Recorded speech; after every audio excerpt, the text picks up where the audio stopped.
Eu quero ficar. Lamento. Só tem um jeito de ficar. Se você fizer falta.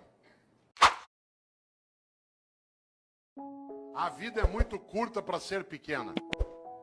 Já basta que ela curta seja para que eu consiga apequená-la de algum modo. E quando é que você e eu apequenamos a vida? Como eu disse, quando ela é uma vida superficial, banal, fútil, inútil. Eu, Cortella, no dia que eu me for, e eu me vou, e você também. Mas eu não quero ir. Eu quero ficar. Lamento. Só tem um jeito de ficar. Se você fizer falta. Eu tenho um livro chamado Viver em Paz para Morrer em Paz. E nesse livro eu faço uma pergunta na capa que eu queria fazê-la aqui agora. A pergunta é: se você não existisse, que falta faria? Não pense nisso numa sexta-noite após beber um pouco. Se você não existisse, que falta faria? Por exemplo, tem gente que faz uma falta imensa. Tem gente que faz uma falta imensa na tua vida. Alguém que te criou, alguém que te apoiou, alguém que estava contigo. E tem gente que não faz falta nenhuma. Teve gente que não vai poder ir ao teu Natal porque não está ou já morreu, vai fazer uma falta imensa. E tem gente que não vai e vai te dar uma alegria imensa. São aqueles que nos dão o agradável prazer da ausência delas. Já imaginou? Cuidado! Você sabe que morrer é ser esquecido. Você, quando faz falta, não é esquecido. Não é casual que no grego arcaico o verbo para morrer e o verbo para esquecer seja o mesmo, que é letos, de letal. Porque morrer é ser esquecido. Enquanto alguém lembrar de você, derramar uma lágrima, der risada por algo que você fez e que ele recordou, pegar uma roupa tua e cheirar e ter uma boa lembrança ou saudade, enquanto a pessoa olhar algo que você fazia, querer lembrar de uma comida que você gostava, você continua vivo. Morrer é ser esquecido. Claro, se você for a um cemitério agora dia 2, você deve ter notado, né? Tem túmulo que está abandonado, tudo caído, o vaso não é cuidado mais, aí morreu. Enquanto alguém estiver contigo, na memória, no coração, olha a palavra que eu vou usar de propósito, na recordação. Recordar é fazer passar de novo pelo coração. Recordar, recordes. Você continua vivo. Interessante. Há pessoas que morrem em vida, porque são banais, fúteis, inúteis, e não fazem a menor falta. Tem gente que nos faz, repito, uma falta imensa. Só tem um jeito de fazer falta. Para fazer falta na vida, você tem que ser importante. Não confunda importante com famoso. Tem muita gente que é importante e não tem a menor fama. E tem muita gente que é absolutamente famosa e não tem a menor importância. Uma pessoa importante é aquela que faz falta. Por exemplo, enquanto nós estamos aqui agora, tem uma auxiliar de enfermagem no hospital da prefeitura do estado que está lá tirando as escaras de alguém que está em coma há 3 meses. A pessoa nem sabe que está sendo cuidada. Aquela pessoa é absolutamente importante, aquela enfermeira. Tem alguém que está ajudando a cuidar do abastecimento em Campinas, que está agora numa repartição, fazendo nota de empenho, para a gente poder ter reforma na escola, poder ter via pública estruturada. Tem alguém que está numa Câmara Municipal, ajudando a preparar projetos. São pessoas absolutamente importantes, mas que não são, de maneira alguma, famosas. A fama passa. Eu, Cortella, às vezes eu sou famoso, depende da semana, do programa de televisão que eu participo. As pessoas passam a semana inteira, te vi na televisão, te vi na televisão. Eu estava agora em novembro, no programa da Fátima Bernardes, a semana inteira falaram, te vi na TV, vou estar lá agora dia 10 de novo, 10 de dezembro. Aí eu sei, semana inteirinha, te vi na Fátima, depois de uma semana, vai embora. Claro. A fama passa, a importância fica. Só tem um jeito de ficar, ser importante. E a importância você constrói onde você está. Na família, no governo, no legislativo, numa atividade de natureza privada, numa escola. Afinal de contas, uma pessoa importante é aquela que fica nos outros. Olha aqui para mim se você puder. Parênteses, por que eu disse olha para mim se você puder? Porque há pessoas entre nós que não enxergam com os olhos. E eu não posso dizer, olha aqui para mim. Porque isso significa que eu estou excluindo pessoas.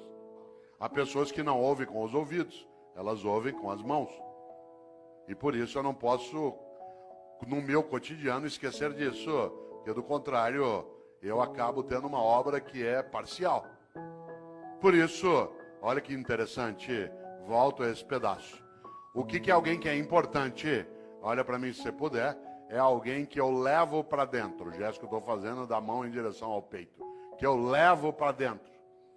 Quando alguém te importa, porta para dentro, importar. Você se torna importante quando alguém te leva para dentro dela.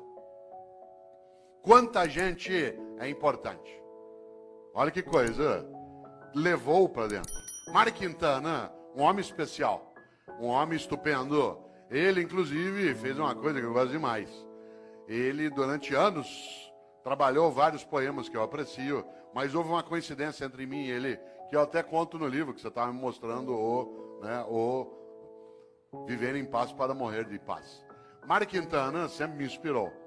E eu, Cortella, nascido em Londrina, até 10 anos de idade não havia televisão na minha cidade. Não havia TV. E por isso, à noite, eu ficava pensando. E uma das coisas que eu ficava pensando era, no dia que eu morrer, qual vai ser o meu epitáfio? Isto é, o que eu quero que escreva no meu túmulo? Eu já tinha tendência à inutilidade filosófica, né? E eu ficava imaginando o que eu quero que escrevam no meu túmulo. Hoje eu não tenho mais essa questão, porque eu não quero mais ser sepultado. Eu quero ser cremado. Essa é uma decisão individual, mas eu acho a cremação mais ecológica, inclusive. Muito mais adequada. Há um impacto ambiental no sepultamento. Por exemplo, se chineses e indianos aderissem ao sepultamento, nós teríamos problemas sérios. A cidade de São Paulo, que é onde eu moro, tem o segundo maior cemitério do mundo, que é o cemitério da Vila Formosa. Tem 1,5 milhão de corpos sepultados lá. Você imagina o impacto disso no lençol freático, na proliferação de insetos, de roedores. Uma questão séria, mas é uma questão cultural séria. Eu, inclusive, quis debater na cidade de São Paulo o uso do crematório, porque São Paulo só tem um crematório, que é da Vila Alpina. E eu quis fazer uma campanha pela cremação na cidade de São Paulo, quando eu era secretário de Educação. Consegui, inclusive, o patrocínio da Caixa Econômica Federal para fazer cartaz, para debater.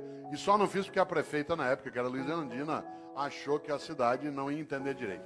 Ela estava certa.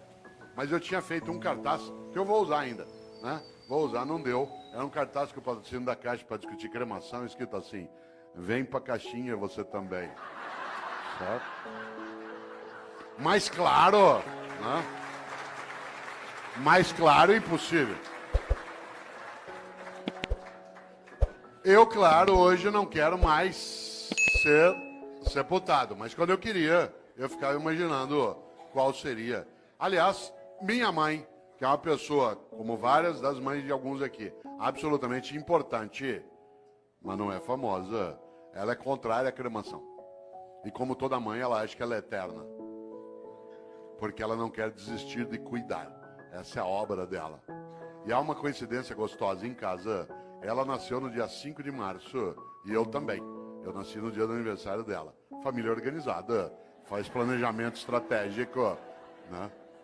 E uma coisa boa é que nós fazemos aniversário, claro, no mesmo dia e acontece uma coisa evidente. A comemoração é sempre junto. E você sabe que aniversário a gente fala de vida e de morte, por causa da idade. E no aniversário que ela fazia 84 anos, o ano passado, né? Ela fazia 84 anos, nós estávamos em volta, netos, bisnetos, todo mundo ali, alguns dos meus filhos, e eu lembrei para um dos filhos algo na hora do almoço. Falei, vocês não esqueçam, né, que papai quer ser cremado, não quer ser sepultado. Minha mãe, aos 84 anos de idade, virou e falou assim, eu não vou deixar você ser cremado. Claro, é Highlander. Por quê? Por uma razão, quem ama não desiste.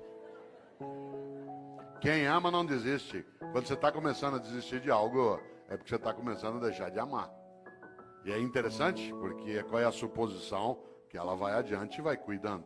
Nessa hora, volta a um polo, nesse pedaço. Eu, em Londrina, um dia cheguei ao epitáfio que eu queria. Aí eu sosseguei, encrenca. Há 8 anos eu fui a Porto Alegre, cidade a qual eu vou com frequência, e todas as vezes que eu lá vou, visito as coisas do Mário Quintana. Porque ele viveu 27 anos finais de vida num hotel no centro de Porto Alegre, que foi fechado, vendido, se transformou ali na Casa de Cultura Mário Quintana. E eu lá fui, como faço sempre, há 8 anos. E pela primeira vez, eu nunca tinha feito isso, não é proibido. O quarto em que ele viveu, ficou lá a escrivaninha dele, a mesa, né, o guarda-roupa, os livros dele. E aí eu cheguei lá e comecei a mexer no caderno do Mário Quintana. Não é proibido. De repente, quase caí sentado, porque ele houvera anotado no caderno qual era o epitáfio que ele queria para o túmulo dele. E eu quase caí sentado, porque ele tinha escolhido para o túmulo dele a mesma coisa que eu tinha escolhido para o meu. Claro que ele não copiou de mim. Mas nós tivemos uma inspiração assemelhada.